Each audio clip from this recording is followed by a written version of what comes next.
Entonces, ¿cómo es el venezolano? ¿Podemos salir de la situación en que estamos? ¿Hay una sola Venezuela o hay varias Venezuelas? ¿Qué dice Eric Becker, que al fin y al cabo ha sido representante de Venezuela en varios países europeos, especialmente en Alemania? Está especializado en la psicología social del venezolano, ha sido vicealcalde del distrito Sucre, ha sido presidente de la Asociación Cultural Humboldt, y quisiera que nos explicara cómo entiende él lo que está pasando en Venezuela, si tiene salida el país y podemos entrar por fin en el siglo XXI, que no hemos entrado. ¿Qué pasa en los Estados Unidos, que tienen tan preocupados por lo menos a los venezolanos que están en la diáspora, que da la impresión que están ya metidos en la campaña de demócratas y republicanos? ¿Y qué pasa en el mundo con los ideales políticos, con los partidos políticos, con aquello que funcionó en el siglo XIX y en el siglo XX y da la impresión que hay unas ideas que ya no funcionan? Bienvenido, Eric Becker, nuestra admiración y nuestro cariño, ¿sí?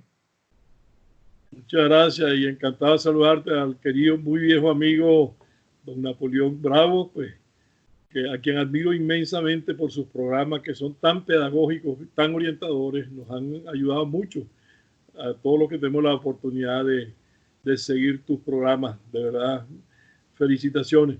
Bueno, mira, el caso de Venezuela, yo siempre quiero insistir que en Venezuela la culpa es nuestra, vamos a empezar por ahí. Nosotros no supimos atajar la problemática que se venía durante muchos años. No es el problema que sí a partir de la cuarta, a partir de la quinta república y cosas de esas. No, es un daño que venía, y yo siempre hablo hasta del trauma de la conquista. Desde hace ya 500 años, que fue cuando la conquista de los españoles, pero de los europeos, se presentaron en América, y en ese momento definitivamente siempre se establecieron mundos distintos, no solamente por la cuestión étnica ni por la cuestión, realmente se establecieron dos Venezuelas. Yo quisiera, claro, se puede hablar de muchas versiones, facetas del venezolano, pero podemos hablar de fundamentalmente dos venezolanos. El venezolano que tiene su origen, si se quiere, en la concepción, en la cosmovisión europea, cristiana, ese venezolano que es fundamentalmente, no solamente los primeros 300 años que eran fundamentalmente de la península ibérica que venían, sino que después en los últimos 100 años llegaron centenares de árabes, muchos libaneses y sirios vinieron, pero sobremanera muchísimos europeos, todo el tiempo italianos, portugueses, españoles, desde luego alemanes, centroeuropeos, etc. Bueno, esa es una Venezuela. La otra Venezuela era la población indoamericana, que después vamos a llamarlo, se enriqueció, se mezcló con esa traída de la población afroamericana, que forma parte también importante de nuestra población. Y esa gente traía otra cosmovisión, otras visiones. Eso lo podemos ver en distintos planos. El plano religioso, una cosa es la concepción judeocristiana, que es la que priva en esta Venezuela que mencioné de primero, y la otra Venezuela donde privan todas esas tradiciones, y lo hemos visto recientemente, se ha hablado hasta, hay unos famosos libros, hay un señor Placer por ahí, que habla de cómo tradiciones africanas, si se quiere, fundamentalmente, y que se desarrollaron mucho en el Caribe, en Haití, en Cuba, etcétera, y también una parte en el noreste de Brasil muchísimo, con todas estas cuestiones de los babalaos y todo eso, cosas que todos conocemos, no hace falta ahorita mencionar, pero por ahí ya se ven las dos Venezuelas. Claro, cuando yo veo que aquí en Alemania, por ejemplo, donde me encuentro actualmente, circunstancialmente, yo fui aquí embajador unos cuantos años, uno ve que cada ciudadano está identificado, mientras que en Venezuela no, la mitad de la población, para no decir más de la mitad de la población, no está identificada. ¿Qué quiere decir eso, identificada?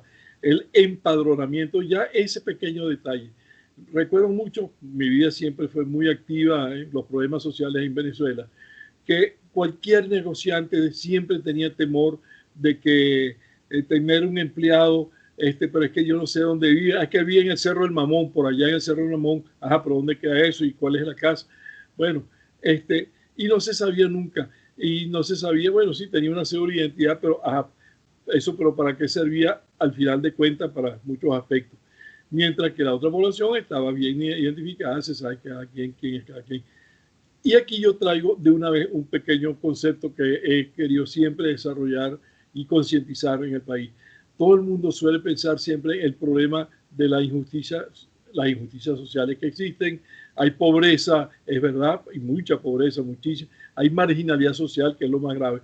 Pero no es la marginalidad tanto la económica, socioeconómica, como más bien el gran problema psicocultural.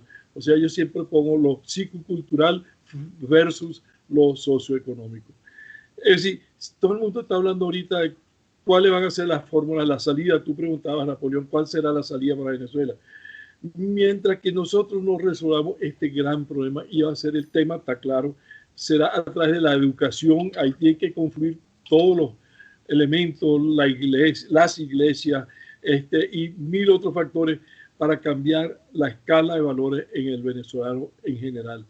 La viveza criolla, por ejemplo, ese es el origen de la corrupción.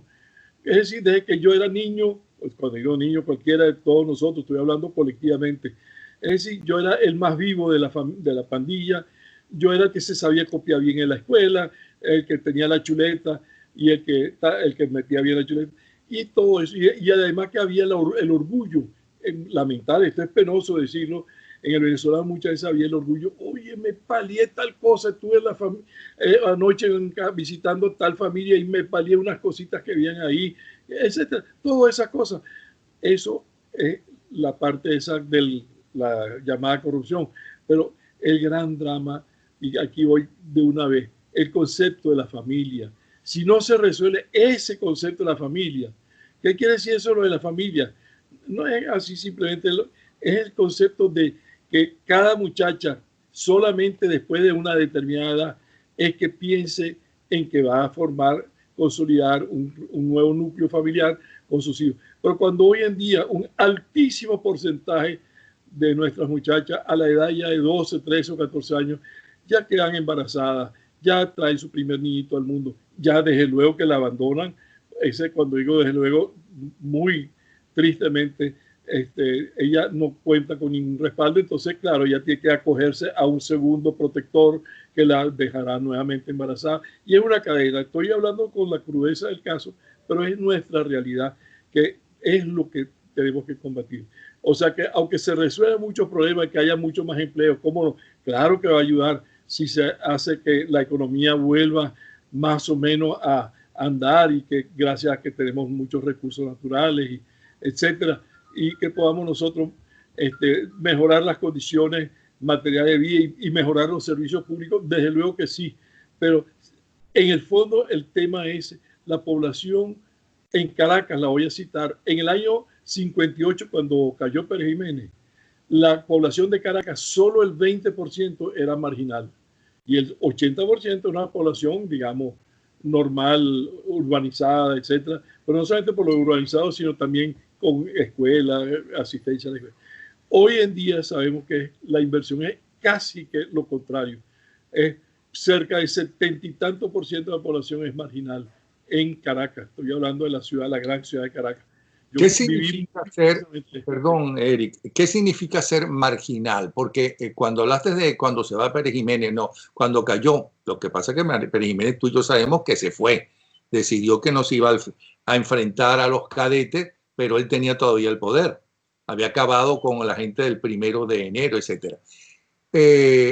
En diciembre del año 57, el gobernador Pacanins anunciaba como uno de los logros para el año 58 terminar con los 6.000. Ahora en Caracas la mayoría vive en rancho. Supongo que eso es lo que llamas marginales. Y si no es, ¿qué significa ser marginal? Que está diciendo que la mayoría, el 80%, hoy día es marginal. Sí, marginal es indudablemente, claro, vivir en unas condiciones, lamentablemente, en unas viviendas que no son normales, amontonados, y además que no tienen un problema de identidad. Uno se identifica consigo mismo cuando, o sea, esta es mi casita o mi apartamentico o lo que sea, pero cuando tuve que improvisar una pequeña vivienda y ver de dónde saco los servicios públicos y me tengo que, tal cual, bueno, uno dice robarme los cables de la corriente y ver de dónde saco el agua para que venga aquí y no participe. Entonces, hay gente que normalmente en todas partes del mundo tiene que pagar todos los servicios públicos, sea el agua, sea la electricidad. Y aquí esta marginalidad, en este caso, es también, más bien que la gente está acostumbrada a que entonces, a manera de limosna, a manera también de proselitismo político, los políticos lamentablemente durante muchos años, por eso dije antes que esto no es un problema actual, si eso viene de muchísimo tiempo para hacer proselitismo político, entonces yo te ofrezco a ti más, yo te traigo los sacos de cemento, te traigo una laminita de zinc para que puedas levantar tu ranchito y tal. Esa es la parte esa, digamos, física, material, que uno puede referir a lo material, a lo marginal. Pero el marginal es también el otro gran tema de la escuela, que cuándo va a la escuela, cuánto tiempo va a la escuela, pero más aún ahí, y es donde va realmente la marginalidad, lo de los valores. La marginalidad va en los valores. El sentido mismo de la familia, el respeto, el tema del machismo, que es una terrible cosa que tenemos nosotros en Venezuela, y yo sé que en muchos países hay ese problema, ¿no? Estamos hablando en el caso nuestro de Venezuela.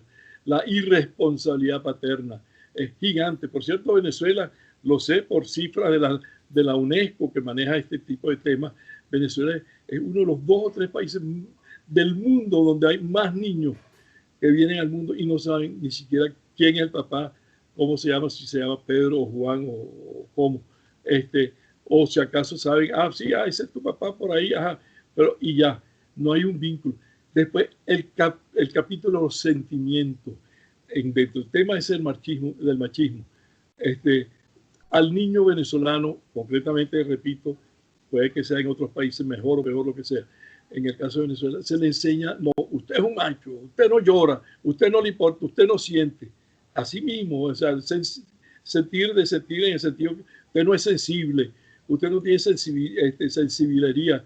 Toda esa serie de cosas se van inculcando para que el niño pueda poder ser aceptado dentro de su ambiente, de todo el grupo de los muchachos. Entonces, todos esos aspectos son los que forman la marginalidad.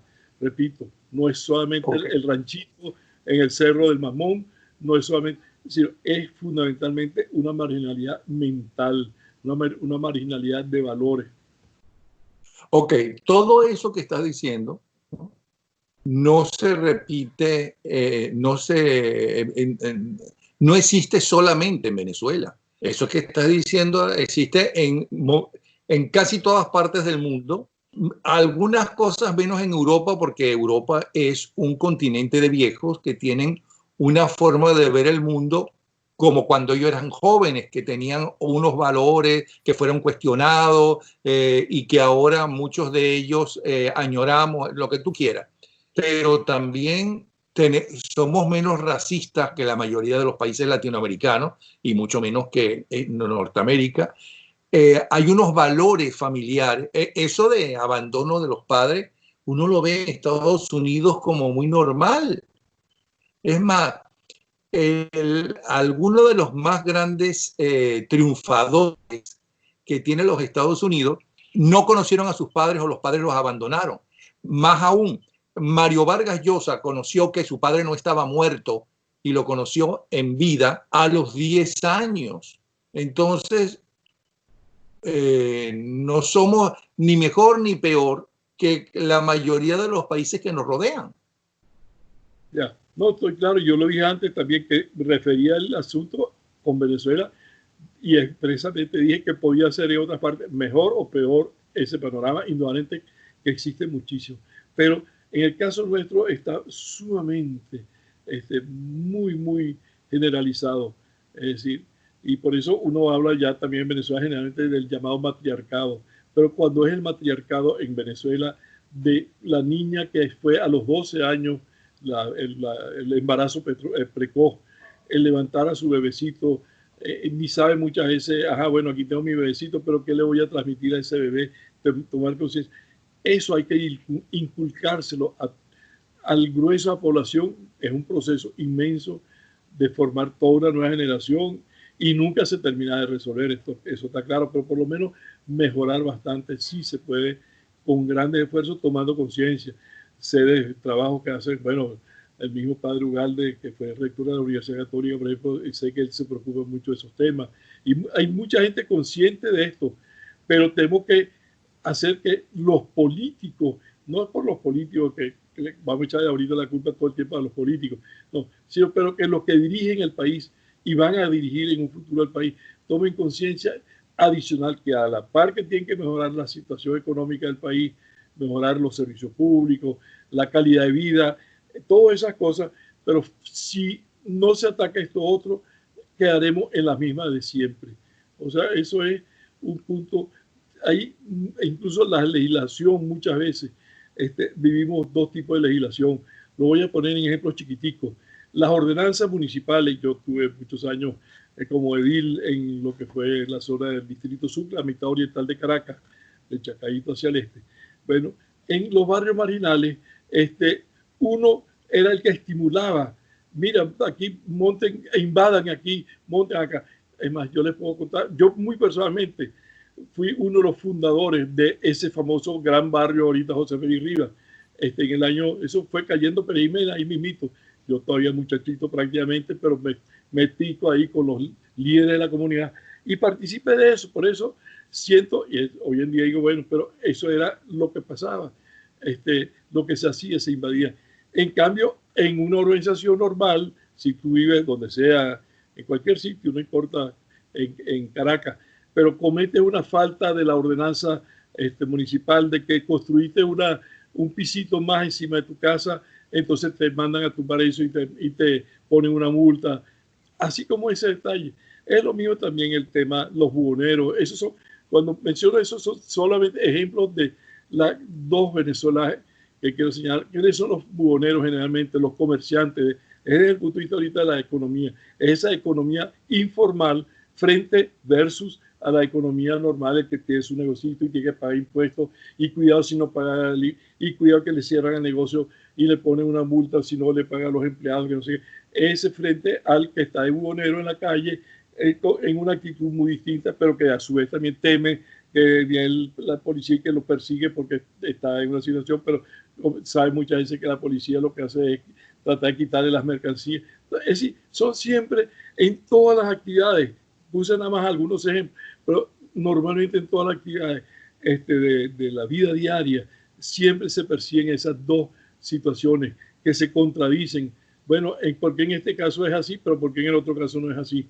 Entonces, eso es una cuestión para ponerse a reflexionar, poner un grupo de gente a que ver cómo realmente podemos paulatinamente concientizar tanto a los líderes, a los que asumen la responsabilidad de dirigir al país, como también a la población. Hay que concientizarla.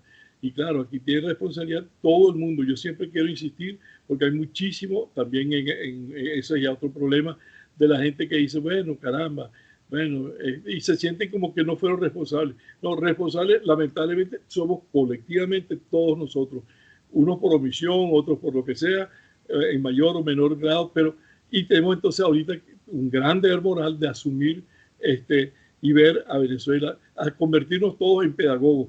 La labor que tú personalmente deberás como orientación, como orientador, te lo he mencionado, has hecho una labor fantástica diariamente de concientizar a mucha gente de muchos valores, muchas inquietudes.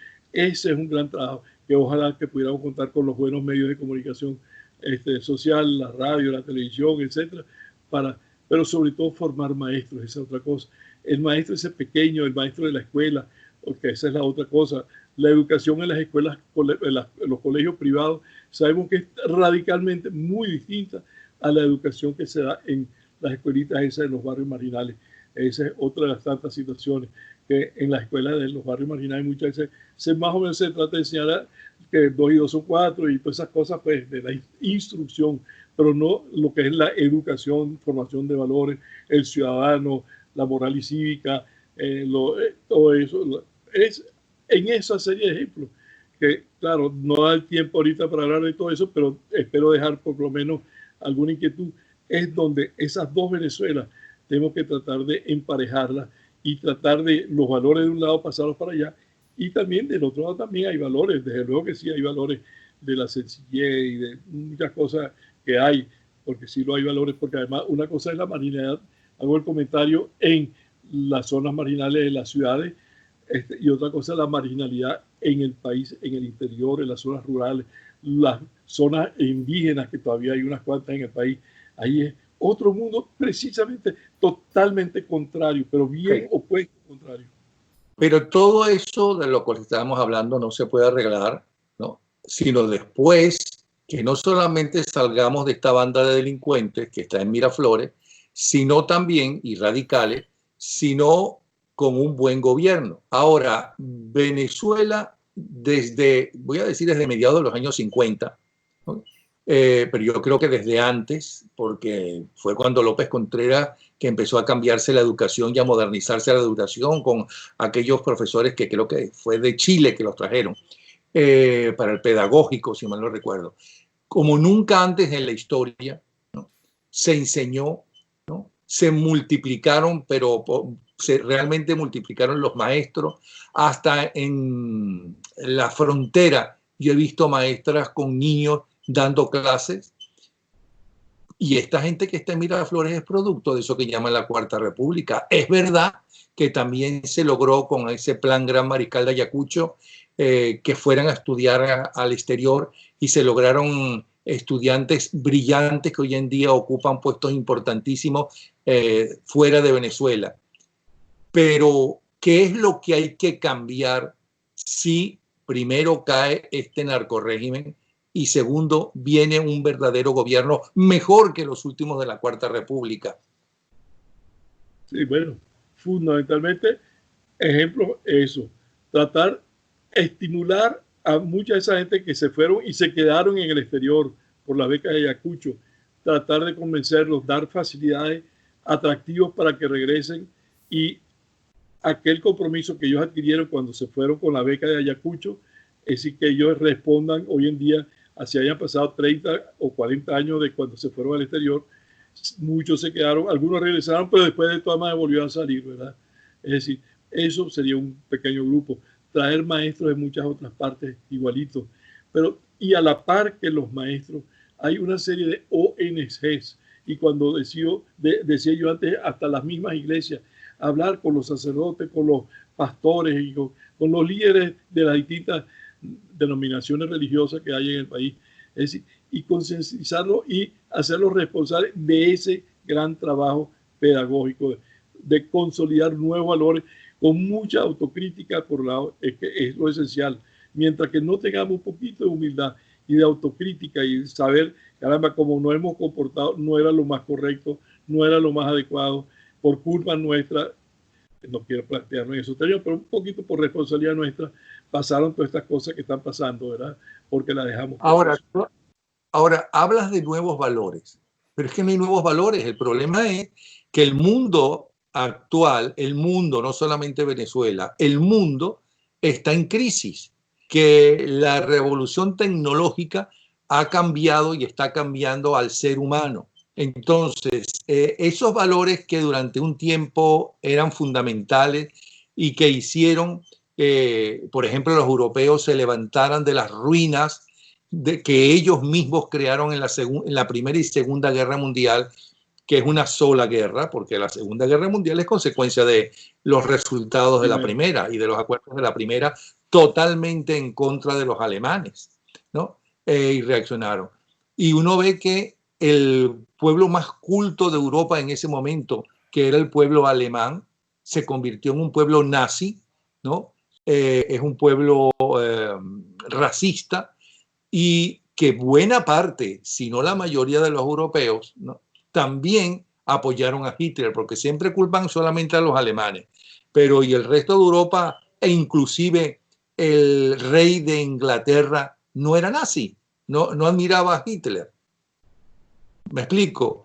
Entonces, ¿cómo se logra eso que estás hablando? ¿O cómo lograron levantarse los europeos, que yo creo que siguen siendo racistas buena parte de ellos? Porque todo el mundo habla de los Estados Unidos y en cultura y en historia todo el mundo habla de los alemanes. Pero es que yo veo que racistas son los cubanos, Es decir, los castristas, esto, ¿tú has visto algún negrito en puestos realmente importantes en Cuba a lo largo de eso que ellos llaman la revolución?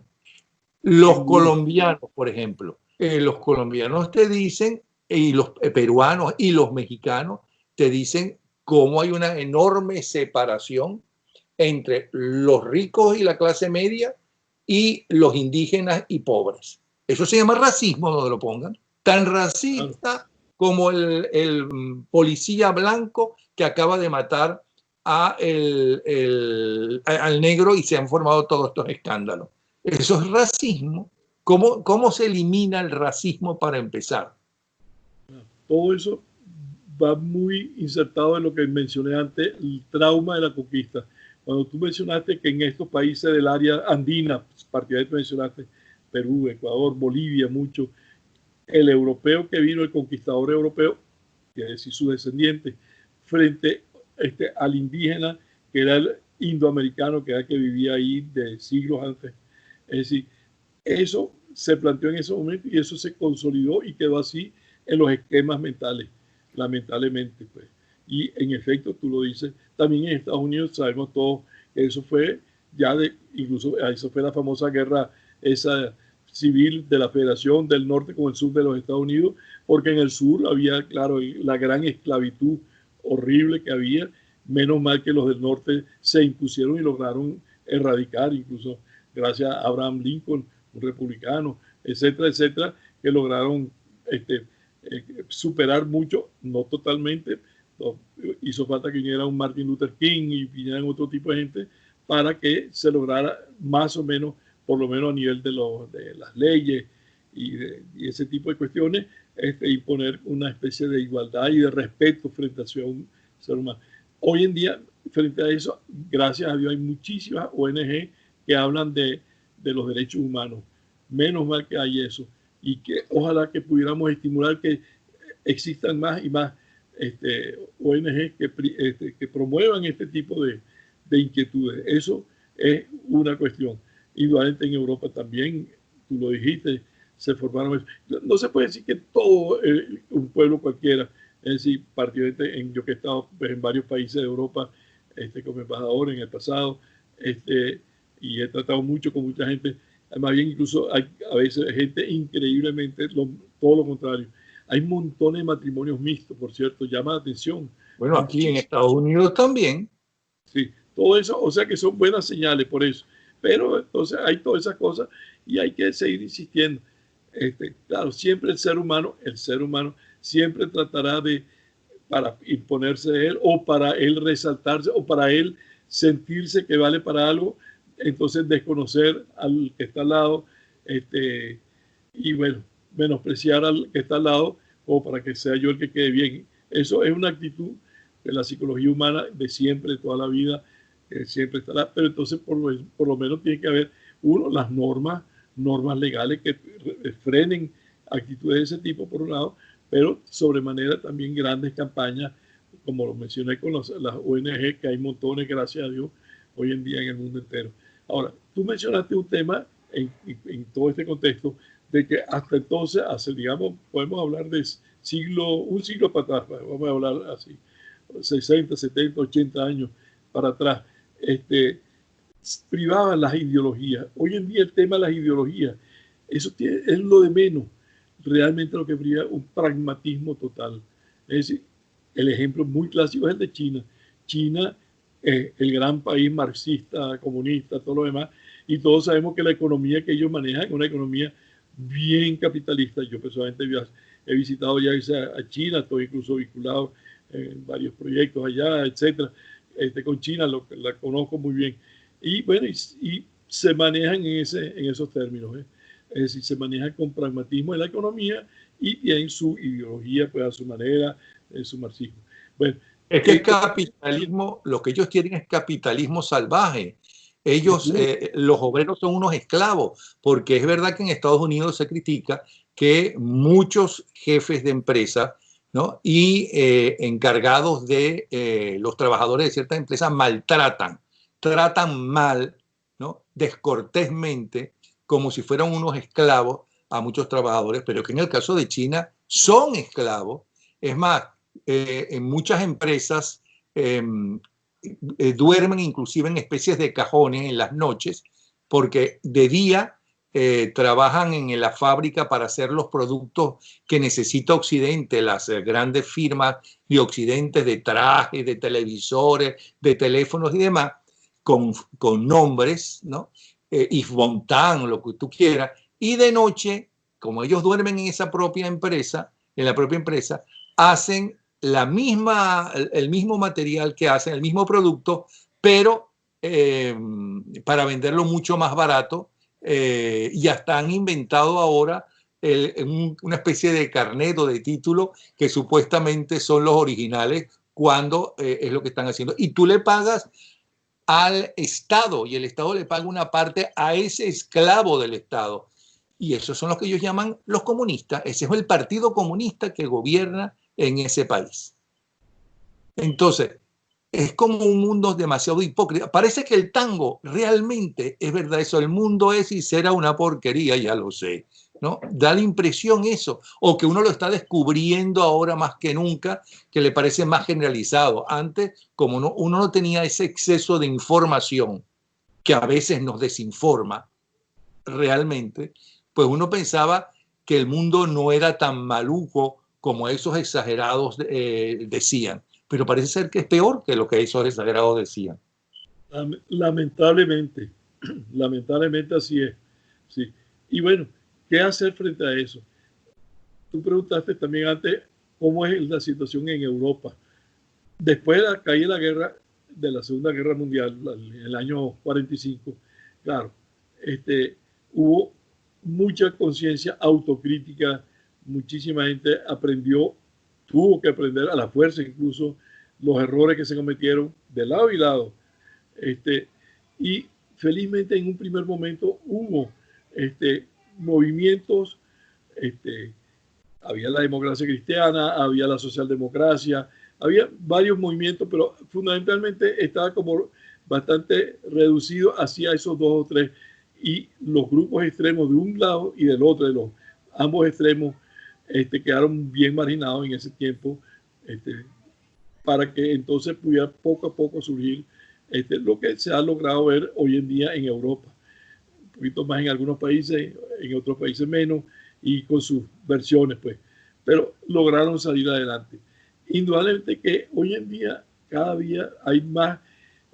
Puede ser que los políticos, ya la gente los ve como que son unos políticos más, pero ya no son los que representan ideología, ya no se habla mucho de ideología, sí se habla de las cuestiones muy extremas, porque hoy en día, bueno, de pronto lo que está pasando en Estados Unidos y qué es lo que está pasando, claro, la gente apela y recuerda lo que está pasando en Corea del Norte, y esos son extremos.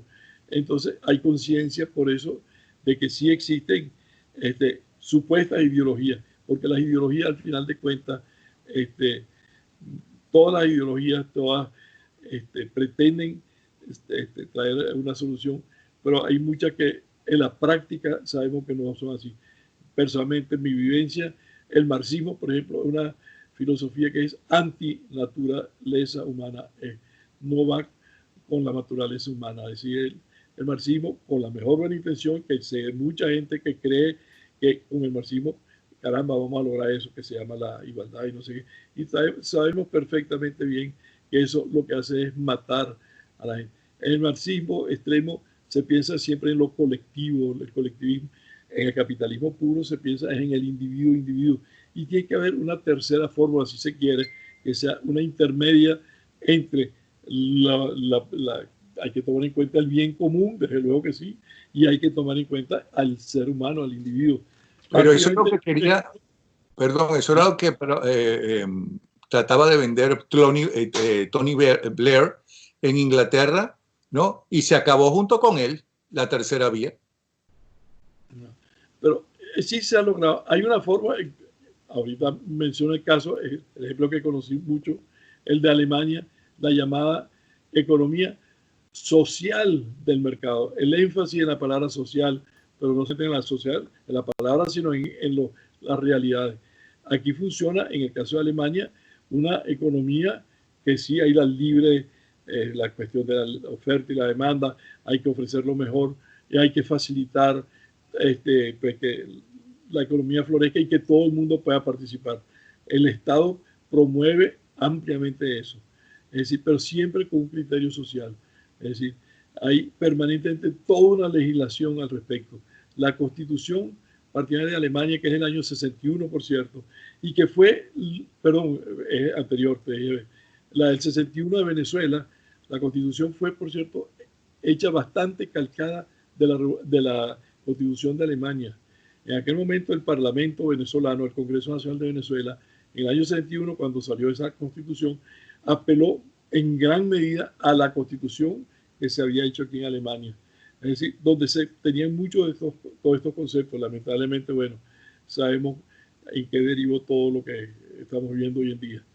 Pero indudablemente que no es fácil el tema, pero hay que buscar la solución. Tú preguntaste antes, ¿habrá salida para Venezuela? Yo te diría, claro, tiene que haberla. No hay más que dure 100 años, eso está lógico, ¿no? ¿Cómo que claro tiene que haberla? No, no necesariamente tiene que haberla. Los yugoslavos no consiguieron salida, se acabó Yugoslavia, por ejemplo. ¿Tuvieron salida los problemas en Europa? No, no tuvieron salida después de una Segunda Guerra Mundial y que los vencedores principales que arriesgaron su vida se dividieron el mundo, ¿no? Y se quedaron especialmente lo que se llama los rusos, que crearon la Unión Soviética y que le pusieron la bota encima, pues, bueno, otros dirán que los norteamericanos pusieron dictadores en toda América, algunas veces en algunos países sí, en otros no. ¿Cómo se llama? Porque a la gente le encanta comparar, pero no se solucionaron los problemas. Se acabó Yugoslavia, no existe. Cuando quisieron dividir y pusieron límite los países colonialistas que tenían que salirse del África porque no les quedaba más remedio, pues las divisiones que hicieron han sido un desastre y estamos viendo que todavía siguen las peleas y la inestabilidad en parte por esa mala distribución de cómo los países colonizadores dividieron a África, no solucionaron el problema. Que por cierto, incluso en América algo de eso hubo. Un pequeño ejemplo, porque perdón, es más, Irán. Los marxistas solucionaron el problema y la dictadura terrible que tenían los zares. No, los chinos han podido solucionar el problema que tenían con la miseria que tenían y las divisiones, y eso que hicieron buenos intentos, como por ejemplo el idioma único, ¿no? Acabaron con todos esos pequeños reinos y todas esas cosas, pero ahí sigue el problema, ellos están mal.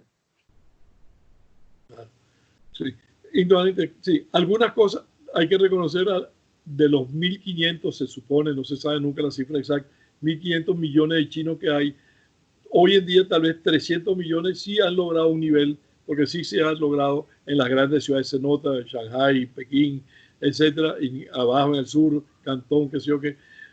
Algo sí se ha logrado, pero todavía hay la inmensa mayoría que todavía está viviendo en pobreza.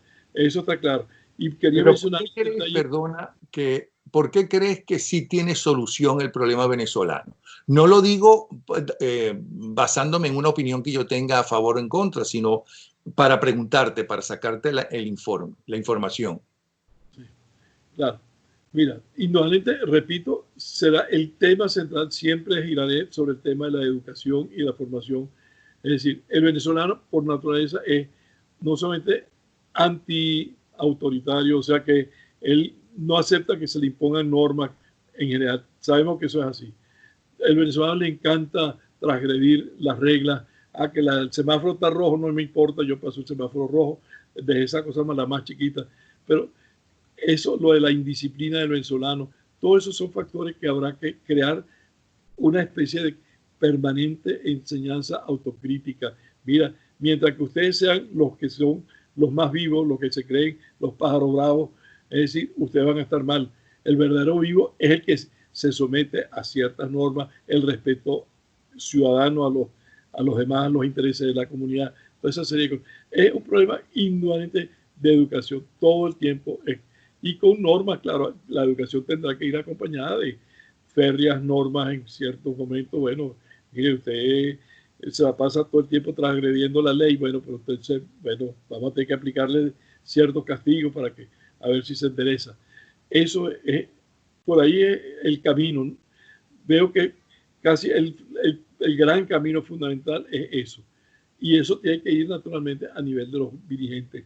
Los mismos líderes crearles una autoconciencia, una autocrítica, es decir, y concientizarlos, miren, si ustedes no toman tales y cuales actitudes, tales medidas, etcétera, el país no va a echar adelante. Eso sí se puede lograr, repito, en el caso nuestro será bastante más difícil, tal vez por las mismas cosas de esas malas costumbres que tenemos, etcétera, etcétera. Quería rápidamente mencionar dos ejemplos porque mencionaste lo de Yugoslavia. Para explicar el caso de Yugoslavia, recordar de que ciertamente fue una cuestión artificial. Antiguamente no existía Yugoslavia. Yugoslavia fue impuesta a raíz de la Segunda Guerra Mundial y después también de la caída del Imperio Austrohúngaro, luego la Primera Guerra Mundial.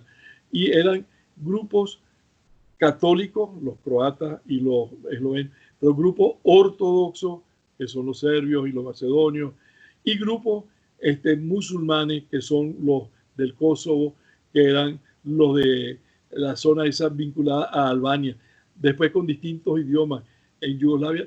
Entonces eran muchos idiomas y cada idioma quería tratar de imponerle al otro, y esos esfuerzos de poner una mezcla de varios países, de varias religiones, ortodoxos con católicos, con musulmanes, ponerlos todos juntos, con escrituras distintas, escrituras cirílicas y escrituras latinas. Eso lo de Yugoslavia, por eso fue artificial. Y lo que se hizo en África también se hizo en América, porque eso mucha gente no lo tiene presente. El caso chiquito nuestro, el de la Guajira. La Guajira, los guajiros, tú sabes que ni se sienten, ni son colombianos, ni son venezolanos. Y muchísimos de los guajiros tienen las dos cédulas de identidad, la tienen en su bolsillo. Yo lo he presenciado mucho. He visitado esa región varias veces en el pasado, en La Guajira. ¿Pero por qué? Porque se puso ¿quién es el que le puso la frontera a los guajiros ahí? A los guajiros nunca le preguntaron, miren, ustedes son una nación propia, con su propia lengua, sus propias tradiciones o lo que sea, a usted lo vamos a dejar. No, aquí vino el conquistador y le impuso un momento dado la frontera, y a veces la frontera se corrió unas para allá, después se perdió lamentablemente para Venezuela, se corrió para acá, pero a los guajiros, repito, nunca se les preguntó eso, y eso se repitió mucho con comunidades en América Central, y se repitió también lo mismo en regiones andinas. Quería nada más dejar eso como una referencia, pero al margen de lo que estábamos conversando ahorita, ¿no? Claro, yo dije lo de Yugoslavia como que pasó lo mismo que en África, es decir, que los límites que pusieron fueron un error y que no tuvieron solución porque hubo la mortandad que hubo, los asesinatos que hubo para tratar de corregir ese horror, ¿no? Fueron increíbles. Sí, terrible. Ahora, hay una cosa que yo siento del venezolano, y lo sentí en algunos que hasta que cambiaron yo les tenía aprecio. El poder, la ambición por el poder, que los cambia. Es decir, yo no estoy hablando de todos los venezolanos. Hablo en general de esta gente que aparece, que quiere ser dirigente o que es dirigente. ¿Es el poder lo más importante o estoy equivocado? Es un problema en el venezolano, está claro. Como lamentablemente en el mundo entero, en todas partes hay mucho de ese fenómeno de la conducta humana, de la naturaleza humana, lamentablemente, ciertamente. Pero entonces ahí es donde hay que tener conciencia de para qué tú quieres tener poder. Ok, lucha para que tú tengas el poder, pero en función de qué. Y ahí es donde hay que crearle conciencia a todo ese grupo de, vamos a llamarlos políticos, cuando son a ese nivel, y también ocurre en otras actividades del acontecer humano, pues también los empresarios, los economistas, la gente lo que quieren hacer grandes empresas y tal. Claro, siempre hay el tema del poder, mientras que estén encausados hacia una causa positiva, está bien, pero siempre hay que recordarle aquí hay límites y hay responsabilidades. Por eso se habla de la responsabilidad social del empresario, pero sobremanera la gran responsabilidad social del político. Que él sepa, mira, tú quieres ser el presidente, tú quieres ser el alcalde, tú quieres ser quien sea, y quieres gobernar porque quieres, maravilloso, magnífico. Necesitamos gente que asuma ese tipo de deseos de asumir las responsabilidades, pero precisamente cuál es la finalidad, y hay que crear esa conciencia constantemente, repito, todo el tiempo es el tema de la educación y la presencia permanente de los medios de comunicación social, alertando y concientizando. Hay que meterle eso a la gente y a la población también para que la población asuma más. Vaya el comentario, también es importante frente a esa gente que quiere el poder por el poder solamente, anteponerle una conciencia en la población, decirle a la población, miren, frenen a esos señores, exíjanle que, ok, que ellos son los que están gobernando, los que van a tomar las riendas o lo que sea, pero que entonces tiene que ser para estos fines, para mejorar las condiciones del país, para mejorar la calidad de vida de todos nosotros, etc.